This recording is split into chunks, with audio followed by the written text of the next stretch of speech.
Hi friends, welcome back to my channel. ಬನ್ನಿ, ಇವತ್ತು ನಾನು ಖಾರಿಕ್ ಅಂದರೆ ಟೀಯಲ್ಲಿ ಎತ್ಕೊಂಡು ತಿಂತೀವಲ್ವ, ಸೊ ಆ ಥರ ಯಾವ ರೀತಿ ಮಾಡೋದು ಅಂತ ನಾನು ನಿಮಗೆ ಈಸಿಯಾಗಿ ತೋರಿಸ್ಕೊಡ್ತೀನಿ. ಸೊ ಇದಕ್ಕೆ ಓವನ್ ಏನು ಇಲ್ದಿರನೇ ನಾನು ಮಾಡ್ತಾಯಿದ್ದೀನಿ. ಸೊ ಓವನ್ ಇಲ್ದಿರನೇ ಯಾವ ರೀತಿ ಮಾಡೋದಪ್ಪ ಅಂತ ಹೇಳ್ಬಿಟ್ಟು ನೀವೇನಾದರೂ ಯೋಚನೆ ಮಾಡ್ತಾಯಿದ್ರೆ ಸೊ ಈ ಪೂರ್ತಿ ವಿಡಿಯೋನ ನೋಡಿ, ಆವಾಗ ನಿಮಗೆ ಒಂದು ಐಡಿಯಾವನ್ನು ಬರುತ್ತೆ. ಸೊ ನೋಡ್ತಾ ಇದ್ದೀರಲ್ವ ಎಷ್ಟು ಕ್ರಿಸ್ಪಿಯಾಗಿ, ನೋಡ್ತಾ ಇದ್ದೀರಲ್ವ ಎಷ್ಟು ಚೆನ್ನಾಗಿ ಬಂದಿದೆ ಅಂತ ಹೇಳ್ಬಿಟ್ಟು. ಸೊ ಇದನ್ನು ಪ್ರೀ ಹೀಟಲ್ಲಿ ಮಾಡೋದು. ಸೊ ಮನೇಲಿರೋ ಪಾತ್ರೆಯಲ್ಲೇ ಇಟ್ಬಿಟ್ಟು ಮಾಡುವಂಥದ್ದು. ಸೊ ನೀವು ನೋಡ್ತಾ ಇದ್ದೀರಲ್ವಾ. ಸೊ ಇದಕ್ಕೆ ಏನೇನು ಇಂಗ್ರೀಡಿಯೆಂಟ್ಸ್ ಬೇಕು, ಹಾಗೆ ಹೇಗೆ ಮಾಡೋದು ಅಂತ ನಾನು ನಿಮಗೆ ತಿಳಿಸ್ಕೊಡ್ತೀನಿ. ಅದಕ್ಕೂ ಮುಂಚೆ ಇನ್ನೂ ಯಾರು ನನ್ನ ಚಾನಲ್ನ ಸಬ್ಸ್ಕ್ರೈಬ್ ಮಾಡಿಲ್ಲ, ಪ್ಲೀಸ್ ನನ್ನ ಚಾನಲ್ನ ಸಬ್ಸ್ಕ್ರೈಬ್ ಮಾಡಿ, ಹಾಗೆ ಲೈಕ್ ಮಾಡಿ, ಫ್ರೆಂಡ್ಸ್ ಆ್ಯಂಡ್ ಫ್ಯಾಮಿಲಿಗೂ ಕೂಡ ಶೇರ್ ಮಾಡಿ ಅಂತ ಕೇಳ್ತಾ ಇದ್ದೀನಿ. ಬನ್ನಿ, ಮಾಡೋದಕ್ಕೆ ಇಂಗ್ರೀಡಿಯೆಂಟ್ಸ್ ಏನೇನು ಬೇಕು ಅಂತ ತೋರಿಸ್ಕೊಡ್ತೀನಿ. ಇಲ್ಲಿ ನಾನು 2 ಕಪ್ಪಷ್ಟು ಮೈದಾ ಹಿಟ್ಟನ್ನ ತೊಗೊಂಡಿದ್ದೀನಿ. ಸೊ 1 ಕಪ್ ಹಾಕ್ಕೊಂಡಿದ್ದೀನಿ. ಇವಾಗ ತೋರಿಸ್ತಾ ಇದ್ದೀನಲ್ವ, ಆ ಕಪ್ಪಲ್ಲಿ ನಾನು ಇವಾಗ 2 ಕಪ್ಪಷ್ಟು ಮೈದಾ ಹಿಟ್ಟನ್ನ ತೊಗೊಂಡಿದ್ದೀನಿ. ಸೊ ಇದು ಮಾಡೋದಕ್ಕೆ ಅಷ್ಟೊಂದು ಇಂಗ್ರೀಡಿಯೆಂಟ್ಸ್ ಏನು ಬೇಡ. ಸೊ ನಿಮಗೆ ಎಷ್ಟು ಮಾಡಬೇಕೋ ಅದ್ರ ಮೇಲೆ ಡಿಪೆಂಡಾಗಿ ಮಾಡ್ಕೊಳ್ಳಿ. 1 ಕಪ್ ಆದರೂ ಮಾಡ್ಕೊಳ್ಳಿ, ಇಲ್ಲ 3 ಕಪ್ ಆದರೂ ಮಾಡ್ಕೋಬೋದು. ನಾನಿಲ್ಲಿ 2 ಕಪ್ ಮೈದಾನ ಹಾಕ್ಕೊಂಡು ಅದಕ್ಕೆ ಒಂದು ಸ್ವಲ್ಪ ಉಪ್ಪನ್ನು ಹಾಕ್ಕೊಂಡು ಮಿಕ್ಸ್ ಮಾಡ್ಕೊತಾ ಇದ್ದೀನಿ. ಹಾಗೆ ಇದಕ್ಕೆ ಬಟರ್ ಯೂಸ್ ಮಾಡಿ ನಾನು ಮಾಡ್ತಾಯಿದ್ದೀನಿ. ಬಟರ್ ಇಷ್ಟ ಇಲ್ಲಾಂದರೆ ನೀವು ಆಯಿಲು ಇಲ್ಲಾಂದರೆ ತುಪ್ಪ ಕೂಡ ಯೂಸ್ ಮಾಡ್ಕೋಬೋದು.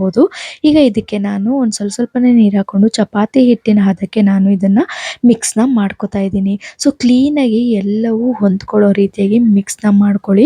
ಒಂಚೂರು ಆಯಿಲ್ ಹಾಕ್ಕೊಂಡು ಮಿಕ್ಸ್ ಮಾಡ್ಕೊಳ್ಳಿ, ಇಲ್ಲಾಂದರೆ ಬಟರ್ ಹಾಕ್ಕೊಂಡೇ ಮಿಕ್ಸ್ ಮಾಡ್ಕೋಬಹುದು. ಸೊ ನಿಮ್ಮ ಅನುಗುಣವಾಗಿ ಮಿಕ್ಸ್ನ ಮಾಡ್ಕೊಳ್ಳಿ. ಸೊ ನಾನು ಪಾತ್ರೆಯಲ್ಲಿ ಮಿಕ್ಸ್ ಮಾಡ್ಕೊಂಡಾದ್ಮೇಲೆ ಒಂದು ಬೌಲಲ್ಲಿ, ಆಮೇಲೆ ಶೆಲ್ಫ್ ಮೇಲೆ ಕೂಡ ಕ್ಲೀನಾಗಿ ಮಿಕ್ಸ್ನ ಮಾಡ್ಕೋತಾ ಇದ್ದೀನಿ. ನೋಡ್ತಾ ಇರಲ್ವ ಎಷ್ಟು ಚೆನ್ನಾಗಿ ಮಿಕ್ಸ್ ಮಾಡ್ಕೊಂಡಿದ್ದೀನಿ ಅಂತ ಹೇಳ್ಬಿಟ್ಟು.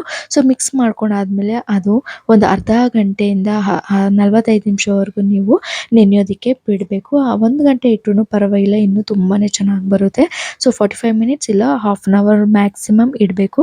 ಅದಾದಮೇಲೆ ನಾನು ಈ ಥರ ರೌಂಡಾಗಿ ಒಂದು ಬಾಲ್ ಶೇಪಲ್ಲಿ ನಾನು ಬಾಲ್ ಅಷ್ಟು ದಪ್ಪ ನಾನು ಈ ಥರ ಉಂಡೆಗಳನ್ನ ಮಾಡ್ಕೊಂಡು ಇಟ್ಕೊತಾ ಇದ್ದೀನಿ. ಸೊ ಈ ಥರ 6 ಉಂಡೆಗಳನ್ನ ನಾನು ಮಾಡ್ಕೋತಾ ಇದ್ದೀನಿ. ನೀವು ನೋಡ್ತಾ ಇದ್ದೀರಲ್ವ, 6 ಉಂಡೆಗಳೆಲ್ಲ ಮಾಡ್ಕೊಂಡಾದ್ಮೇಲೆ ನಿಮಗೆ ಎಷ್ಟು ಅಗಲ ಮಾಡೋದಕ್ಕಾಗುತ್ತೋ, ಎಷ್ಟು ತೆಳ್ಳಗೆ ನಿಮ್ಮಿಂದ ಸಾಧ್ಯನೋ ಅಷ್ಟು ತೆಳ್ಳಗೆ ನೀವು ಇದನ್ನು ಮಾಡ್ಕೋಬೇಕಾಗುತ್ತೆ. ಯಾಕಂದರೆ ಲೇಯರ್ ಬರಬೇಕಂದ್ರೆ ಈ ರೀತಿಯಾಗಿ ನೀವು ಮಾಡಿಕೊಳ್ಳೇಬೇಕು. ನಿಮ್ಮಿಂದ ಎಷ್ಟು ಸಾಧ್ಯನೋ, ಇದು ಚಪಾತಿ ಮಣೆ ಮೇಲೆ ಮಾಡೋದಕ್ಕಾಗಲ್ಲ, ಸ್ಲ್ಯಾಬ್ ಮೇಲೆ ಮಾಡ್ಕೋಬೇಕು. ಸೊ ಅಡುಗೆ ಮನೆಯಲ್ಲಿರುವ ಕಲ್ಲ ಮೇಲೇ ನೀವು ಮಾಡ್ಕೋಬೇಕಾಗುತ್ತೆ. ನಾನು ಮಾಡ್ಕೋತಾ ಇದ್ದೀನಲ್ವ ಆ ರೀತಿಯಾಗಿ. ಸೊ ನಿಮ್ಮಿಂದ ಎಷ್ಟು ಸಾಧ್ಯನೋ ಅಷ್ಟು ತೆಳುವಾಗಿ ನೀವು ಮಾಡಿಕೊಂಡ್ರೆ ತುಂಬಾ ಕ್ರಿಸ್ಪಿಯಾಗಿ ಮತ್ತು ತುಂಬಾ ಶೇಪ್ಸ್ ಅಂದರೆ ಲೇಯರ್ ಆಗಿ ಬರುತ್ತೆ. ಸೊ ಅದಕ್ಕೋಸ್ಕರನೇ ಹೇಳ್ತಾ ಇರೋದು, ನಿಮ್ಮಿಂದ ಎಷ್ಟು ಸಾಧ್ಯವಾಗುತ್ತೋ ಅಷ್ಟನ್ನು ನೀವು ಮಾಡ್ಕೋಬೇಕು. ನಾನಿಲ್ಲಿ 6 ಕೂಡ ಎಷ್ಟು ಆಗುತ್ತೋ ಅಷ್ಟು ಲೇಯರಾಗಿ ನಾನು ಅಷ್ಟು ಅಗಲವಾಗಿ ನಾನು ಮಾಡ್ಕೊಂಡು ಇಟ್ಕೊಂಡಿದ್ದೀನಿ. ಸೊ ಇವಾಗ ಒಂದೊಂದೇ ಹಾಕ್ಕೊಂಡ್ಬಿಟ್ಟು ಅದ್ರ ಮೇಲೆ ಬಟರ್ನ ಸವರ್ಕೊಳ್ಳೋಣ. ನೋಡ್ತಾ ಇದ್ದೀರಲ್ವ ನಾನು ಯಾವ ರೀತಿ ಸವರ್ಕೋತಾ ಇದ್ದೀನಿ ಅಂತ ಹೇಳ್ಬಿಟ್ಟು. ಈ ರೀತಿಯಾಗಿ ಬಟರ್ನ ನೀವು ಮೆಲ್ಟ್ ಮಾಡಿ ಕೂಡ ನೀವು ಮಾಡ್ಕೋಬೋದು. ಸೊ ನಾನು ಮೆಲ್ಟ್ ಮಾಡ್ಕೊಂಡಿಲ್ಲ, ಹಾಗೆ ಒಂದೊಂದು ಸ್ವಲ್ಪ ಪೀಸ್ನ ತೊಗೊಂಡು ಈ ರೀತಿಯಾಗಿ ಮಾಡ್ಕೋತಾ ಇದ್ದೀನಿ. ನಾವೇನು 6 ಲಟ್ಟಿಸ್ಕೊಂಡಿದ್ದೀವಿ, 6 ಒಂದ್ರ ಮೇಲೆ ಒಂದು ನಾವು ಈ ರೀತಿಯಾಗಿ ಹಾಕ್ಕೊಂಡು ಬಟರ್ನ ಹಾಕ್ಕೋಬೇಕಾಗುತ್ತೆ. ಸೊ ಬಟರ್ ಇಷ್ಟ ಆಗಲ್ಲ ಅಂದರೆ ನೀವು ಆಯಿಲು ಇಲ್ಲಾಂದರೆ ಗೀ, ತುಪ್ಪ ಯಾವ್ದು ಬೇಕಾದರೂ ನೀವು ಉಪಯೋಗಿಸ್ಕೋಬೋದು. ಸೊ ನಾನಿಲ್ಲಿ ಬಟರ್ನ ಯೂಸ್ ಮಾಡಿದ್ದೀನಿ. ಸೊ ಲೇಯರ್ ಬರೋದಕ್ಕೋಸ್ಕರ ನಾನಿಲ್ಲಿ ಬಟರ್ ಹಾಕ್ಬಿಟ್ಟು ಒಂದು ಸ್ವಲ್ಪ ಒಣ ಹಿಟ್ಟು ಅಂದರೆ ಮೈದಾ ಹಿಟ್ಟನ್ನು ಹಾಕ್ಕೊಂಡು 6 ಮಾಡ್ಕೊಂಡಿದ್ದೀನಿ. ಮಾಡ್ಕೊಂಡು ಆದಮೇಲೆ ನೋಡ್ತಾ ಇದ್ದೀರಲ್ವ, ನಾನು ನಿಮಗೆ ಇಷ್ಟ ಬಂದಿರೋ ಶೇಪ್ಸಲ್ಲಿ ನೀವು ಫೋಲ್ಡ್ನ ಮಾಡ್ಕೋಬೋದು.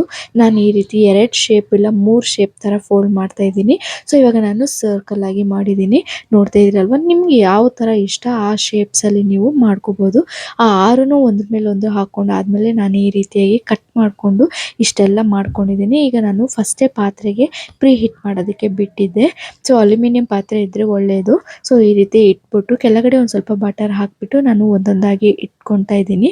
ನಿಮ್ಗೆ ಯಾವ ಶೇಪ್ ಬೇಕಾದರೂ ನೀವು ಮಾಡ್ಕೋಬೋದು. ಅದಾದಮೇಲೆ ಮೇಲೆ ಒಂದು ಸ್ವಲ್ಪ ಬಟರ್ನ ಹಾಕ್ಕೊಳ್ಳಿ. ಬಟರ್ ಹಾಕ್ಕೊಂಡು ಒಂದು ಹಾಫ್ ಆನ್ ಅವರ್ ಬಿಡಬೇಕು. ಅವಾಗವಾಗ ಲಿಡ್ನ ಓಪನ್ ಮಾಡೋಕ್ಕೆ ಹೋಗಬೇಡಿ. ಓಪನ್ ಮಾಡಾದ್ಮೇಲೆ ನೋಡ್ತಾ ಇದ್ದೀರಲ್ವ ಎಷ್ಟು ಚೆನ್ನಾಗಿ ಕ್ರಿಸ್ಪಿಯಾಗಿದೆ ಅಂತ ಹೇಳ್ಬಿಟ್ಟು. ಸೊ ನೀವು ಇನ್ನೂ ನಿಮಗೆ ಪ್ರೀ ಹೀಟ್ ಮಾಡೋದಕ್ಕೆ ಲೇಟ್ ಆಗುತ್ತೆ ಅಂದರೆ ನೀವು ಆಯಿಲಲ್ಲಿ ಕೂಡ ಫ್ರೈ ಮಾಡ್ಕೋಬೋದು. ಸೊ ತುಂಬಾ ಟೇಸ್ಟಿಯಾಗಿರುತ್ತೆ. ಟೀಯಲ್ಲಿ ಎತ್ಕೊಂಡು ತಿನ್ನೋಕ್ಕೆ ಈವ್ನಿಂಗ್ ಸ್ನ್ಯಾಕ್ಸ್ ಸಖತ್ತಾಗಿರುತ್ತೆ ಅಂತಲೇ ಹೇಳ್ಬೋದು. ಸೊ ನೀವು ಬೇಕಾದರೆ ಇದಕ್ಕೆ ಒಂದು ಲೈಟಾಗಿ ಶುಗರ್ ಕೂಡ ನೀವು ಆ್ಯಡ್ ಮಾಡ್ಕೋಬೋದು ಹಿಟ್ಟಲ್ಲಿ. ಉಪ್ಪು ಮತ್ತು ಶುಗರು ಕೂಡ ನೀವು ಲೈಟಾಗಿ ಆ್ಯಡ್ ಮಾಡ್ಕೋಬೋದು.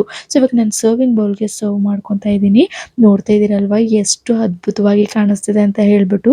ಮನೇಲೇ ಈ ರೀತಿ ಮಾಡಿಕೊಂಡು ತಿನ್ನೋದ್ರಿಂದ ಖುಷಿ ಆಗುತ್ತೆ. ಸೊ ನೀವು ಕೂಡ ಟ್ರೈ ಮಾಡಿ. Thank you for watching.